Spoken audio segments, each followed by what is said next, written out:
안녕하세요. 오늘은 많은 분들이 궁금해하지만 쉽게 물어보지 못하는 주제에 대해 이야기해 보려 합니다. 대출을 갚지 못하면 정말 어떻게 될까? 그 대출이나 카드 대금을 갚지 못했을 때 발생하는 일련의 과정과 신용불량자로 살아가는 현실적인 모습에 대해 심층적으로 알아보겠습니다. 현대사회에서 신용은 단순한 금융 용어를 넘어 개인의 사회적 신뢰도를 나타내는 중요한 지표가 되었습니다. 좋은 신용 점수는 더 나은 금융 기회를 제공하고 때로는 취업이나 주거 계약에도 영향을 미칩니다. 반면 신용불량 상태는 단순히 돈을 빌리기 어려워지는 것을 넘어 일상생활의 많은 부분에서 제약을 가져옵니다. 이 영상에서는 대출 연체부터 시작해 신용불량자로 등록되는 과정, 그리고 신용불량자가 직면하는 여러 현실적인 어려움과 이를 극복하기 위한 방법까지 살펴보겠습니다.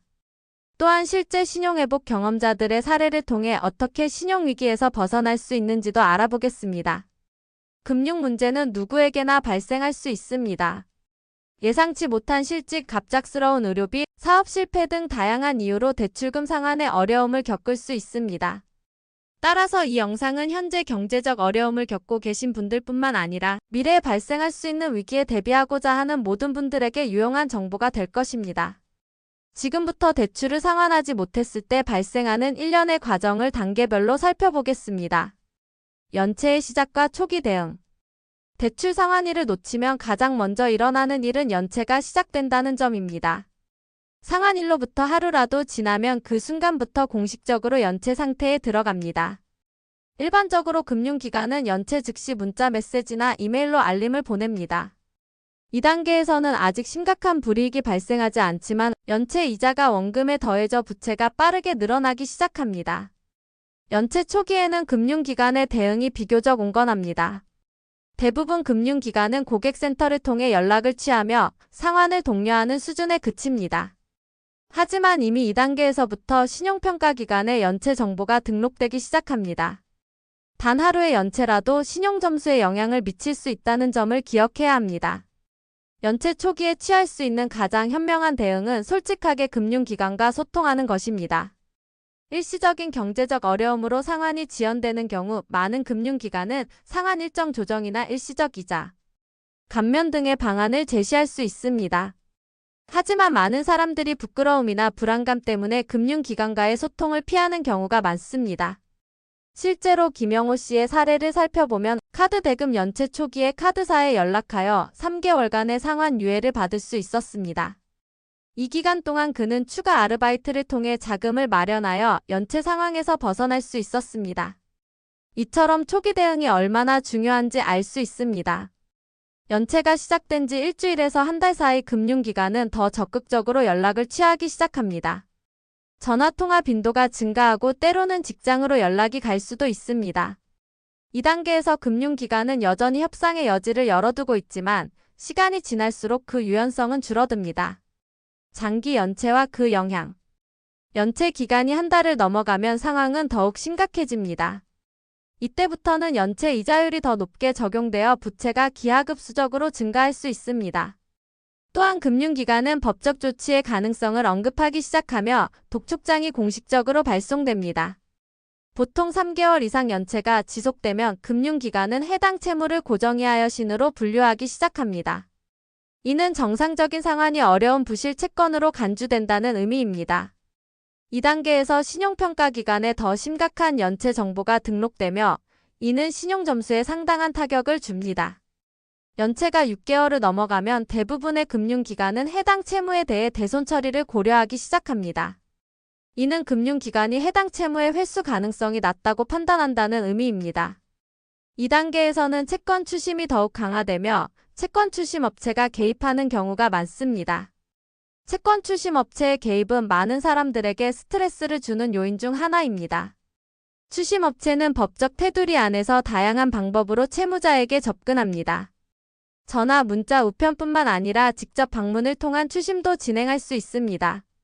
다만 야간 시간대 연락, 보건, 협박 등은 불법 추심 행위에 해당하므로 이런 경우에는 증거를 수집하고 관련 기관에 신고할 수 있습니다. 장기 연체의 가장 심각한 결과 중 하나는 신용불량자로 등록되는 것입니다. 정확히 말하면 금융채무불이행자 또는 신용도판단정보 등록자가 공식 용어이지만 일반적으로 신용불량자라는 표현이 널리 사용됩니다. 통상 3개월 이상 연체되거나 연체 금액이 일정 기준 보통 30만 원 이상인 경우에 신용불량자로 등록됩니다. 신용불량자 등록은 단순히 라벨이 붙는 것을 넘어 금융생활의 거의 모든 측면에 영향을 미칩니다. 새로운 대출이나 신용카드 발급이 거의 불가능해지며 기존에 사용하던 금융 서비스도 제한될 수 있습니다. 나아가 취업, 주거계약, 보험 가입 등에도 불이익이 따를 수 있습니다. 법적 조치의 시작. 연체가 장기화되면 금융기관은 법적 조치를 취할 수 있습니다. 첫 단계는 통상 지급 명령이라는 절차입니다. 채권자가 법원에 신청하면 법원은 채무자에게 일정 기간 내에 채무를 이행하라는 명령을 내립니다. 만약 채무자가 이 기간 내에 이의를 제기하지 않으면 지급 명령은 확정되고 법적 강제력을 갖게 됩니다.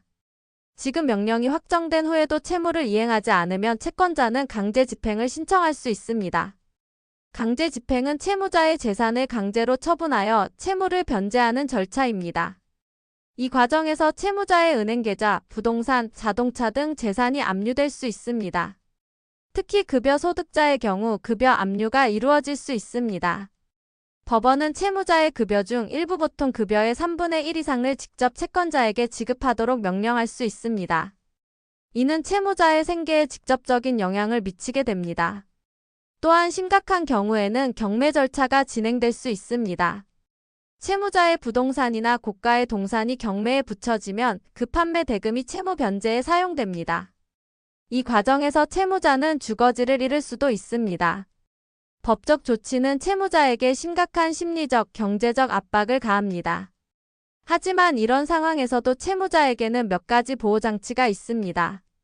최저생계비 보장이라는 원칙에 따라 모든 재산이 압류되지는 않습니다.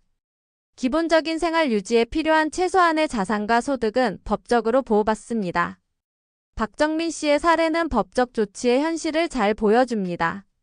사업 실패로 3억 원의 부채를 진 그는 결국 지급 명령을 받았고 소유하고 있던 아파트는 경매로 넘어갔습니다. 월급의 상당 부분이 압류되면서 가족의 생활은 매우 어려워졌습니다. 하지만 그는 법적 절차 내에서 최소한의 생계 유지를 위한 보호를 받을 수 있었고 이후 개인회생 절차를 통해 새 출발을 할 수 있었습니다. 신용불량자의 일상. 신용불량자로 등록되면 금융생활뿐만 아니라 일상생활의 여러 측면에서 제약을 경험하게 됩니다. 먼저 금융서비스 이용에 심각한 제한이 생깁니다. 대출은 물론이고 신용카드 발급이 거의 불가능해지며 체크카드 발급도 어려워질 수 있습니다. 심지어 은행계좌 개설에도 제한이 있을 수 있으며 기존 계좌가 압류될 위험도 있습니다. 금융제약은 일상생활의 많은 부분에 영향을 미칩니다. 현금 없이 카드와 모바일 결제가 보편화된 현대사회에서 이러한 서비스를 이용할 수 없다는 것은 큰 불편을 초래합니다. 온라인 쇼핑, 구독 서비스 이용, 자동 결제 등 현대인의 일상적인 금융활동이 제한됩니다.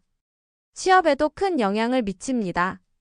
많은 기업, 특히 금융권이나 대기업에서는 신용조회를 채용 과정의 일부로 포함시키는 경우가 있습니다. 신용불량 기록이 있으면 채용에서 불이익을 받을 수 있으며 특히 재무나 회계 관련 직무에서 그 영향은 더 큽니다. 주거 계약에서도 어려움을 겪을 수 있습니다. 임대인은 종종 세입자의 신용 상태를 확인하며 신용불량자는 계약 과정에서 추가 보증금이나 보증인을 요구받는 경우가 많습니다. 심한 경우 계약 자체가 거부될 수도 있습니다. 보험 가입도 제한될 수 있습니다. 특히 생명보험이나 질병보험과 같은 장기보험 상품은 계약자의 신용 상태를 중요하게 고려합니다. 신용불량자는 보험 가입이 거절되거나 더 높은 보험료를 지불해야 할 수 있습니다. 결혼과 가족관계에도 영향을 미칩니다. 신용불량 상태는 종종 결혼 생활에 큰 스트레스 요인이 되며 심지어 이혼의 원인이 되기도 합니다. 또한 배우자의 신용불량으로 인해 다른 배우자까지 금융활동에 제약을 받는 경우도 있습니다. 심리적 영향도 간과할 수 없습니다. 많은 신용불량자들이 우울증, 불안, 수면장애 등 심리적 문제를 겪습니다. 사회적 낙인과 자존감 하락으로 인해 대인관계가 축소되고 사회적 고립감을 느끼는 경우가 많습니다. 이처럼 신용불량 상태는 단순히 돈을 빌리기 어려워지는 것에 그치지 않고 삶의 전반적인 질을 저하시킵니다. 하지만 이런 상황에서도 희망은 있습니다. 다음으로는 신용불량 상태에서 벗어나기 위한 방법들을 살펴보겠습니다. 빚 해결을 위한 법적 절차. 신용불량 상태에서 벗어나기 위한 가장 근본적인 방법은 빚을 해결하는 것입니다. 하지만 이미 상환 능력을 넘어선 부채가 쌓였다면 개인이 정상적인 방법으로 빚을 갚는 것은 거의 불가능할 수 있습니다. 이런 경우를 위해 법은 몇 가지 구제 절차를 마련해 두고 있습니다. 첫 번째 방법은 개인회생입니다. 개인회생은 채무자가 일정 기간 보통 3년에서 5년 동안 법원이 정한 변제 계획에 따라 채무의 일부를 갚고 나머지는 면제받는 제도입니다. 개인회생을 신청하기 위해서는 안정적인 소득이 있어야 하며 총 채무액이 일정 금액 통상 15억 원 이하여야 합니다. 개인회생 절차가 시작되면 모든 추심행위와 법적 절차는 중단됩니다. 법원은 채무자의 소득과 생활비를 고려하여 매달 갚아야 할 금액을 결정합니다. 이 금액은 보통 가처분 소득, 총 소득에서 기본 생활비를 뺀 금액의 범위 내에서 정해집니다. 채무자가 이 변제 계획을 성실히 이행하면 나머지 채무는 면제받게 됩니다. 개인회생의 장점은 채무를 크게 줄일 수 있다는 점입니다. 소득이 적은 경우에는 원금의 10에서 20%만 갚고 나머지를 탕감받는 것도 가능합니다. 또한 절차가 시작되면 즉시 모든 압류와 추심이 중단되므로 심리적 안정을 얻을 수 있습니다. 하지만 개인회생에도 단점이 있습니다. 우선 신청부터 인가까지 보통 6개월 이상의 시간이 소요됩니다. 또한 변제 기간 동안에는 법원의 관리 아래 놓이게 되며 주요 재산 처분이나 새로운 부채 발생에 제한을 받습니다. 무엇보다 신용회복에 상당한 시간이 걸립니다. 개인회생 기록은 변제 완료 후에도 5년간 신용평가 기관의 데이터베이스에 남게 됩니다. 두 번째 방법은 파산입니다. 파산은 채무자가 채무를 갚을 능력이 완전히 없는 경우에 선택할 수 있는 최후의 수단입니다. 파산이 선고되면 채무자의 재산은 파산관제인에게 넘겨져 채권자들에게 분배되고 그 이후에 채무는 면제됩니다. 파산의 가장 큰 장점은 모든 채무 일부 예외적인 채무 제외가 완전히 면제된다는 점입니다. 이를 통해 채무자는 경제적으로 완전히 새 출발을 할 수 있습니다. 또한 개인회생과 마찬가지로 파산 신청이 접수되면 모든 추심행위가 중단됩니다. 하지만 파산의 단점도 상당합니다. 우선 파산자는 자신의 재산 대부분을 잃게 됩니다. 기본적인 생활 유지에 필요한 최소한의 재산 제외. 또한 파산 선고 후에는 일정 기간 동안 공직 임용이나 특정 직업 종사에 제한을 받습니다. 신용회복도 매우 오래 걸리며 파산 기록은 면책 결정 후에도 10년간 신용평가기관의 데이터베이스에 남게 됩니다. 최근에는 사전채무조정이라는 제도도 활성화되고 있습니다. 이는 금융기관과 채무자가 법적 절차 없이 자율적으로 채무조정을 하는 방식입니다. 신용회복위원회나 한국자산관리공사 캠코와 같은 기관을 통해 이용할 수 있으며 보통 원금 감면, 이자 감면, 상환기간 연장 등의 방식으로 진행됩니다. 사전 채무 조정의 장점은 법적 절차보다 간편하고 빠르다는 점입니다. 또한 개인회생이나 파산보다 신용점수에 미치는 영향이 적습니다. 하지만 모든 채권자가 조정에 동의해야 하며 감면율이 법적 절차보다 낮은 경우가 많습니다. 이러한 법적 절차들은 각각 장단점이 있으므로 자신의 상황에 맞는 방법을 선택하는 것이 중요합니다. 이를 위해서는 법률 전문가나 신용상담사의 조언을 구하는 것이 좋습니다. 신용회복의 길. 신용불량 상태에서 벗어나 정상적인 금융생활로 돌아가기 위해서는 신용회복이 필수적입니다.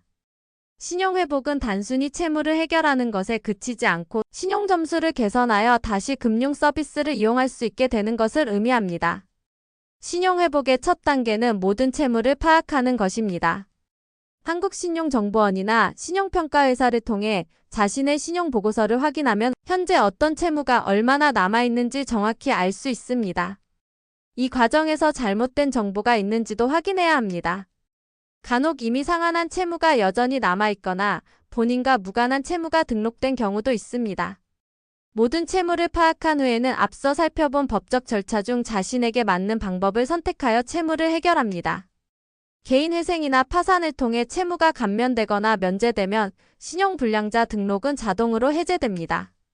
하지만 이것이 신용점수의 완전한 회복을 의미하지는 않습니다. 신용불량 기록은 해제 후에도 일정 기간 신용보고서에 남아있게 됩니다. 신용점수를 개선하기 위해서는 우선 모든 청구서와 공과금을 제때 납부하는 것이 중요합니다. 작은 금액이라도 정해진 기한 내에 납부하는 습관이 신용점수 개선에 도움이 됩니다. 또한 가능하다면 소액 예금이나 적금을 시작하는 것도 좋습니다. 이는 금융기관의 안정적인 소득과 저축 능력을 보여주는 지표가 됩니다. 신용회복 과정에서 신용상담을 받는 것도 큰 도움이 됩니다. 신용회복위원회나 금융감독원과 같은 공공기관 또는 비영리, 금융상담기관에서 무료 또는 저렴한 비용으로 상담을 받을 수 있습니다. 이들은 개인의 상황에 맞는 신용회복 계획을 수립하는 데 도움을 줄 수 있습니다. 신용불량에서 벗어난 후에는 신용카드 재발급을 고려할 수 있습니다. 처음에는 일반 신용카드를 발급받기 어려울 수 있으므로 체크카드나 보증금 신용카드부터 시작하는 것이 좋습니다. 이러한 카드를 성실히 사용하고 대금을 제때 납부하면 점차 신용한도가 높은 일반 신용카드를 발급받을 수 있게 됩니다.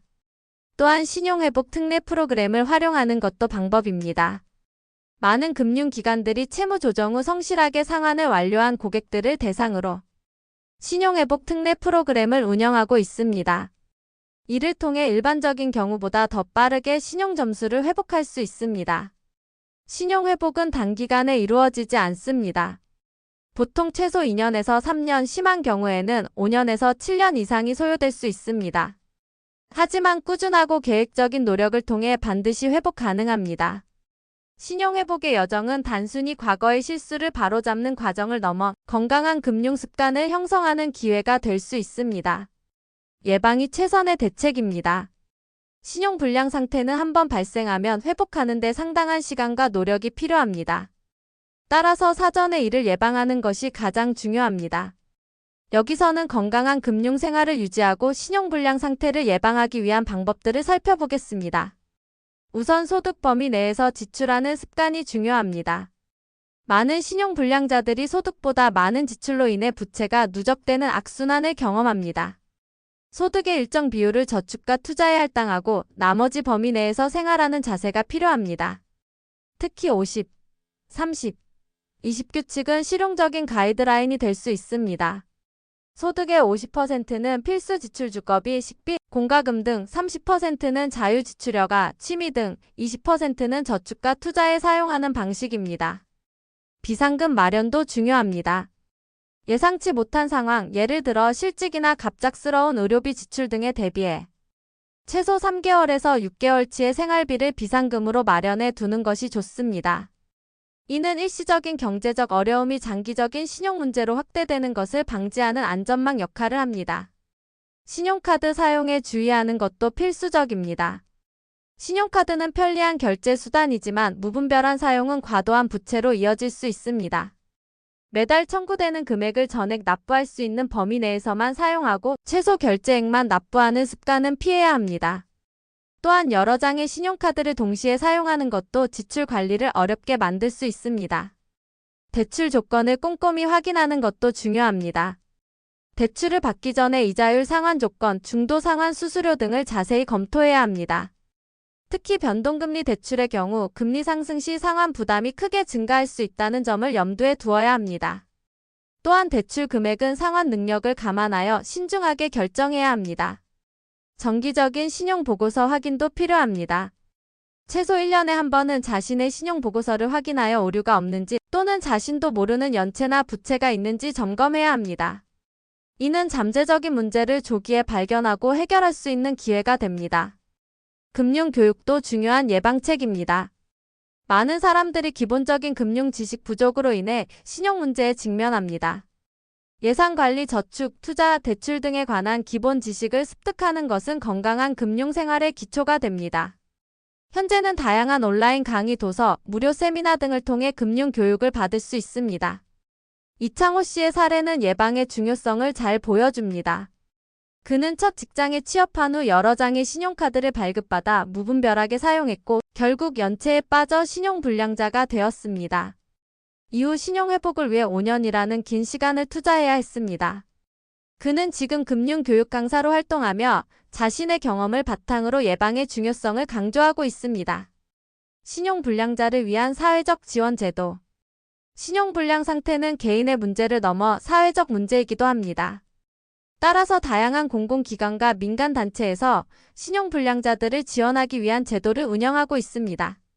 신용회복위원회는 신용불량자 지원의 대표적인 기관입니다. 여기서는 개인 워크아웃, 프리워크아웃, 소액금융지원 등 다양한 프로그램을 운영합니다. 개인 워크아웃은 채무 감면이자 전액, 원금 일부와 분할 상환 조정을 통해 채무자의 상환 부담을 줄여주는 제도입니다. 프리워크아웃은 아직 연체 상태가 심각하지 않은 채무자를 대상으로 하는 선제적 채무 조정 프로그램입니다.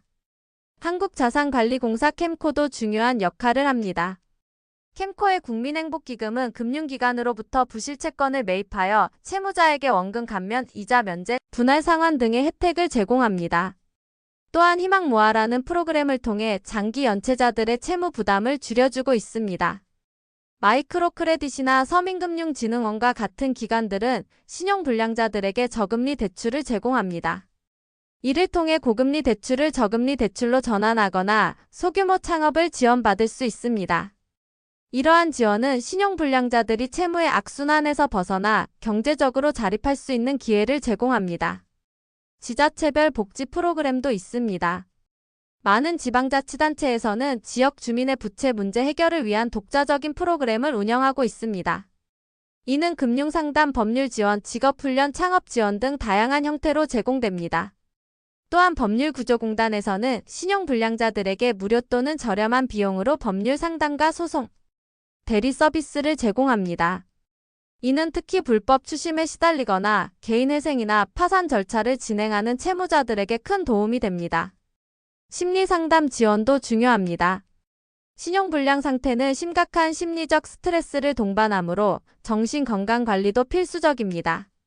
지역 정신건강복지센터나 자살예방센터에서는 경제적 어려움으로 인한 우울, 불안, 자살 충동 등에 대한 상담 서비스를 제공하고 있습니다. 장미영 씨의 사례는 이러한 지원 제도의 중요성을 보여줍니다. 이혼 후 홀로 2자녀를 키우며 카드 빚에 시달리던 그녀는 신용회복위원회의 개인 워크아웃 프로그램과 지자체의 직업훈련 지원을 통해 새 출발을 할 수 있었습니다.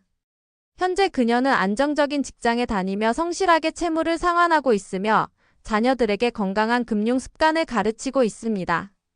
이러한 사회적 지원 제도들은 신용불량자들에게 중요한 안전망 역할을 합니다. 하지만 많은 사람들이 이러한 제도의 존재를 모르거나 알더라도 신청 방법이 복잡하다고 느껴 접근을 주저하는 경우가 많습니다.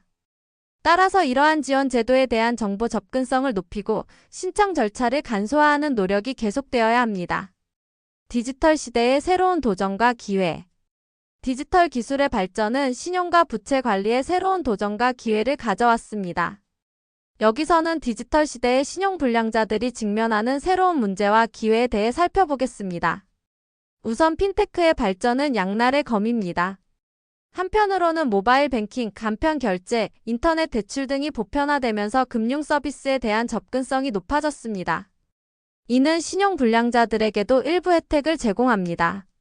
예를 들어 일부 핀테크 기업들은 전통적인 신용평가 방식 대신 대안적인 데이터 통신비 납부 기록, 렌트비 납부 기록 등을 활용하여 신용평가를 진행하므로 기존 시스템에서는 대출을 받기 어려웠던 사람들도 금융 서비스를 이용할 기회가 생겼습니다. 반면에 디지털 환경에서는 충동적인 소비와 대출이 더 쉬워졌습니다.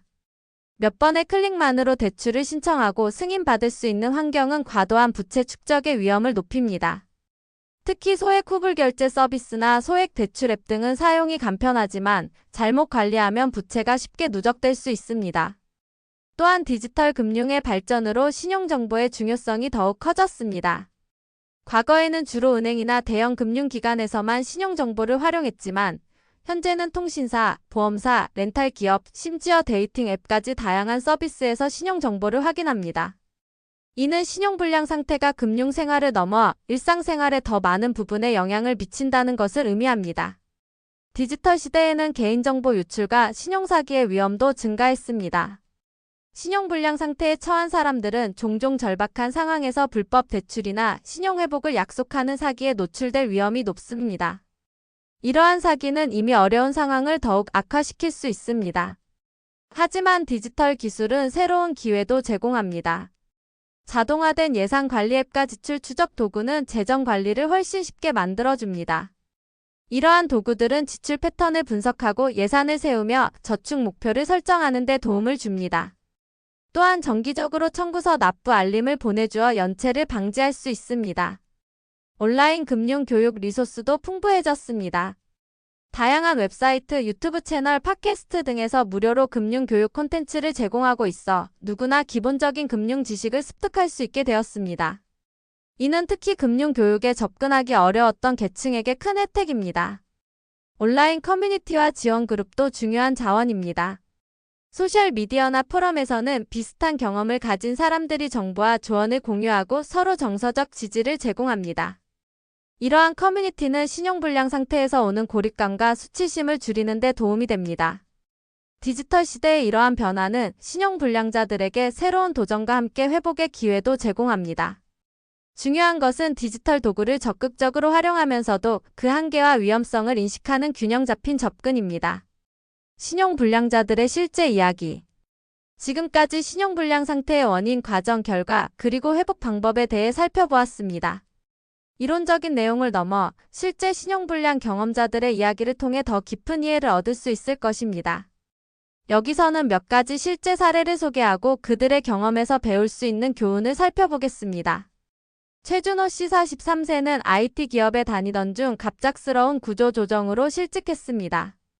당시 막 결혼한 상태였고 신혼집도 마련했던 터라 생활비와 대출금 상환에 큰 부담을 느꼈습니다.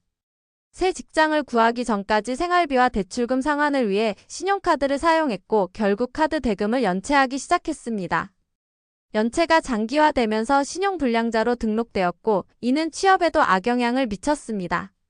최 씨는 결국 개인회생 절차를 신청했고 5년간의 변제 계획을 성공적으로 마쳤습니다. 그는 가장 힘들었던 것은 경제적 어려움보다 주변의 시선이었다며 가족과 친구들에게 상황을 숨기느라 더 고립감을 느꼈다고 회상합니다.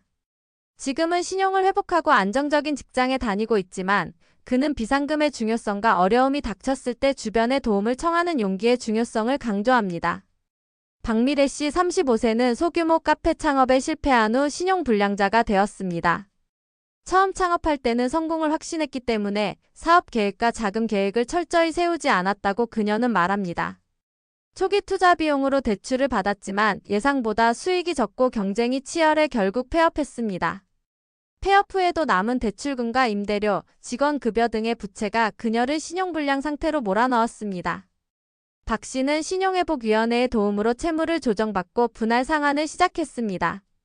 현재는 회사에 취직하여 안정적인 수입으로 채무를 상환하고 있습니다.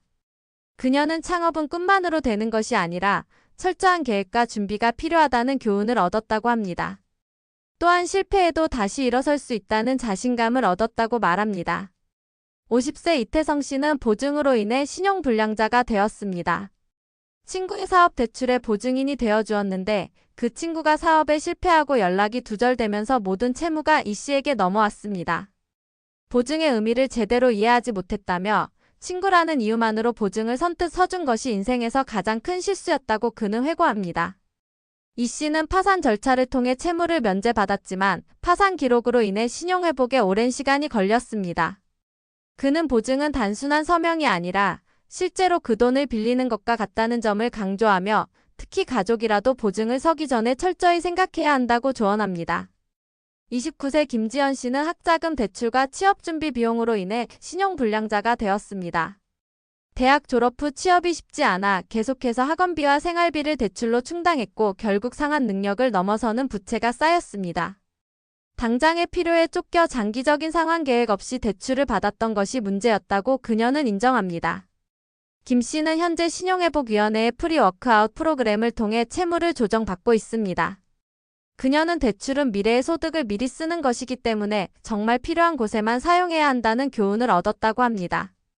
또한 신용관리의 중요성을 더 일찍 알았더라면 좋았을 것이라고 아쉬워합니다. 이러한 실제 사례들은 신용불량 상태가 다양한 원인에서 비롯될 수 있으며 누구에게나 발생할 수 있는 일임을 보여줍니다. 또한 비록 어려운 과정이지만 올바른 방법과 인내심을 가지고 접근한다면 신용회복이 가능하다는 희망적인 메시지도 전달합니다. 결론: 신용불량에서 벗어나 새 출발하기. 지금까지 대출을 갚지 못했을 때 발생하는 일련의 과정과 신용불량자의 현실 그리고 그 상황에서 벗어나는 방법에 대해 살펴보았습니다. 이제 이 내용을 종합하여 몇 가지 중요한 메시지를 정리해 보겠습니다. 첫째, 신용불량은 끝이 아니라 새로운 시작이 될 수 있습니다. 많은 사람들이 신용불량 상태를 인생의 실패나 끝으로 인식하지만 사실 이는 재정관리와 금융습관을 재정립할 수 있는 기회가 될 수 있습니다. 앞서 살펴본 실제 사례들처럼 어려운 시기를 거쳐 더 건강한 금융생활로 나아갈 수 있습니다. 둘째, 조기 대응이 중요합니다. 부채 문제는 시간이 지날수록 악화되기 쉽습니다. 연체가 시작되었다면 최대한 빨리 금융기관과 소통하고 해결책을 모색하는 것이 중요합니다. 채무조정, 상환 일정 조정 등 다양한 방법을 통해 초기 단계에서 문제를 해결할 수 있습니다. 셋째, 전문가의 도움을 받는 것이 효과적입니다. 부채 문제는 복잡하고 감정적인 측면이 있어 혼자서 해결하기 어려울 수 있습니다. 신용상담사, 법률 전문가, 금융상담사 등 전문가의 도움을 통해 객관적인 시각과 전문적인 조언을 얻는 것이 중요합니다. 넷째, 심리적 건강도 중요합니다.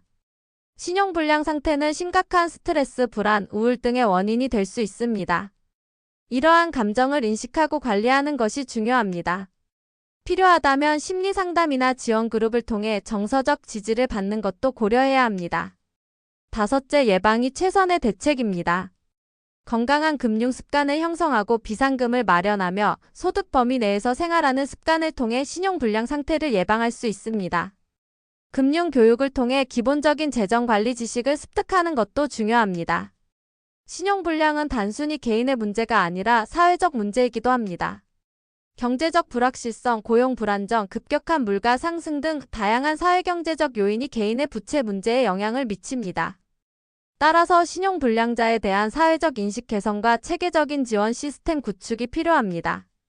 또한 금융교육의 중요성도 강조할 필요가 있습니다.